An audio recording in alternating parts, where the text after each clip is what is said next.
प्रिय दर्शकों, आप सभी का कोट कोट प्रणाम, बार बार नमस्कार और लाख लाख बधाई के साथ आज मैं संस्कृत के सुभाषितान से एक श्लोक लेकर के आए हैं जो हमारे आपके इस समाज में प्रचलित चरित्र पर आधारित है।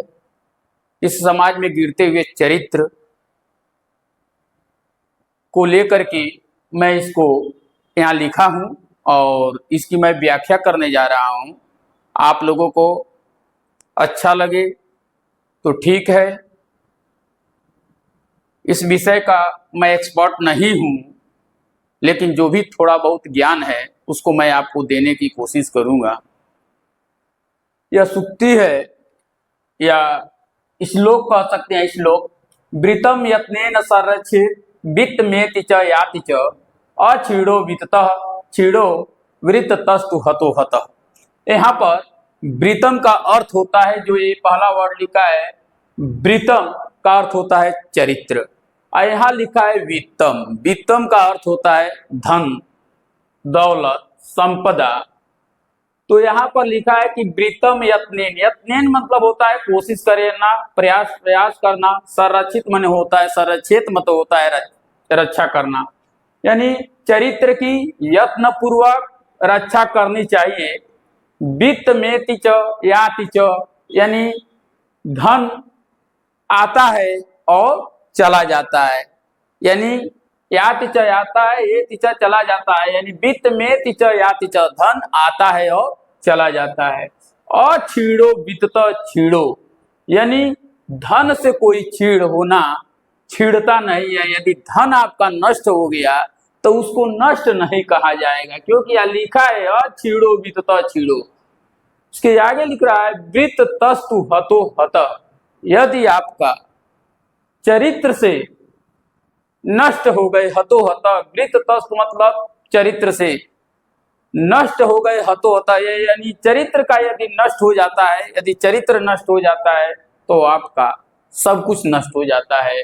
तो इसी लाइन का यानी कहने का मतलब है चरित्र की हमें यत्न पूर्वक रक्षा करनी चाहिए। धन तो आता है चला जाता है, लेकिन चरित्र चला जाता है तो फिर कभी वापस नहीं आता है। यानी चरित्र से नष्ट होना यानी अपने आप का सब कुछ नष्ट हो जाना। तो इसी का एक समभाव है। पर्वत गिर से जो गिरे, पर्वत गिर से जो गिरे, गिरे एक ही बार। चरित्र गिर से जो गिरे, उसके हजारों जन्म बेकार।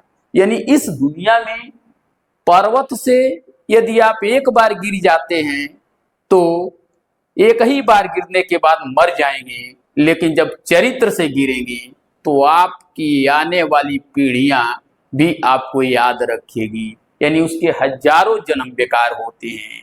लेकिन आज ये हमारा जो चरित्र है, वृत्त है, कैरेक्टर है, उसका दिन पर दिन पतन होता जा रहा है। साथियों, यहाँ पर इंग्लिश में भी है if money is lost nothing is lost, यानी आपका धन चला गया तो कुछ नहीं गया। If health is lost something is lost, यदि आपका स्वास्थ्य चला गया, यानी धन से ज्यादा महत्व यहाँ स्वास्थ्य को दिया गया है। यदि स्वास्थ्य चला गया तो थोड़ा गया। And if character is lost everything is lost, यानी आपका चरित्र चला गया, कैरेक्टर चला गया तो सब कुछ आपका चला गया। तो साथियों, प्रिय दोस्तों, प्रिय छात्रों, यहाँ पर आप देख रहे हैं कि ये संस्कृत में भी है, इंग्लिश में भी है। इस संस्कृत के श्लोक का मैंने आपको समभाव भी बताया। आज चरित्र एक छोटा मोटा मुद्दा नहीं है।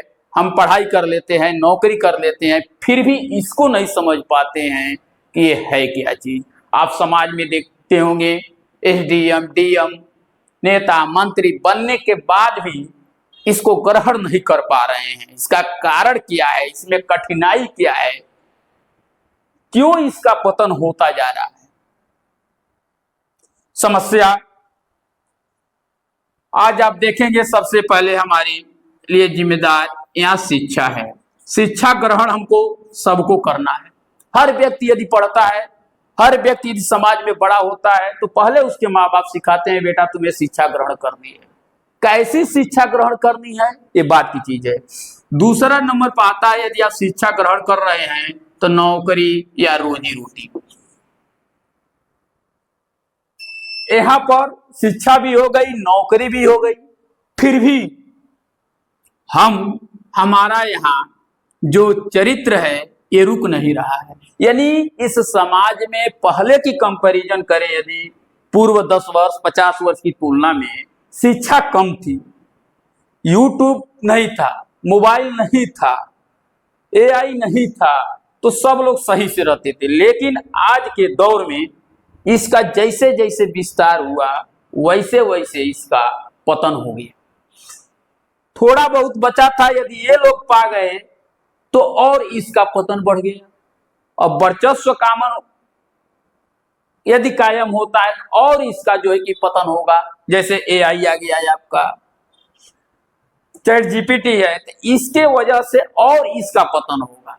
तो इसलिए आप सोच सकते हैं कि शिक्षा तो हम ले रहे हैं, लेकिन इस शिक्षा और नौकरी के बाद हमको शिक्षा किस तरह से लेनी चाहिए, यानी हमारी प्लानिंग वन स्टेप में है, लेकिन हमको संघर्ष कहाँ करना चाहिए। हमारा नैतिक जो मूल्य है, जो एजुकेशन, मोरल एजुकेशन है, उस पर हम ध्यान नहीं दे रहे हैं। पढ़ते जा रहे हैं, नौकरी हम लेते जा रहे हैं, पैसा कमाते जा रहे हैं, हमारा कैरेक्टर नष्ट होता जा रहा है। सबसे बड़ी चीज यहाँ ये है कि इसको यदि हमको दूर करना है तो सबसे पहले हमको यहाँ पर धर्म से जोड़ना होगा। धर्म, क्योंकि हम किताबें पढ़ते हैं, नौकरी के अकॉर्डिंग हम सिलेबस देखते हैं, लेकिन हमारा धर्म वहां कहीं नहीं आता है। न गीता पढ़ते हैं, न रामायण पढ़ते हैं, न संस्कृत पढ़ते हैं, न हिंदी पढ़ते हैं, जिससे हमारे अंदर एक सोच डेवलप होगी कि हमारा धर्म क्या है, हमारा इतिहास क्या है, उसको हम नहीं जानते हैं। इसलिए इन दोनों के बावजूद भी हमारा पतन होता है। और दूसरा नंबर पर हमारा योग बहुत बड़ी एक ताकत होती है, लेकिन आज हम देख रहे हैं अब इस पर जोर दिया जा रहा है। इन दोनों को, धर्म और योग को, इस शिक्षा के साथ हमारा कनेक्ट कर देना चाहिए। ये जो शिक्षा दिख रही है, हमको सबसे पहले धर्म बताना चाहिए, फिर हमको शिक्षा के बारे में जानकारी लेनी चाहिए।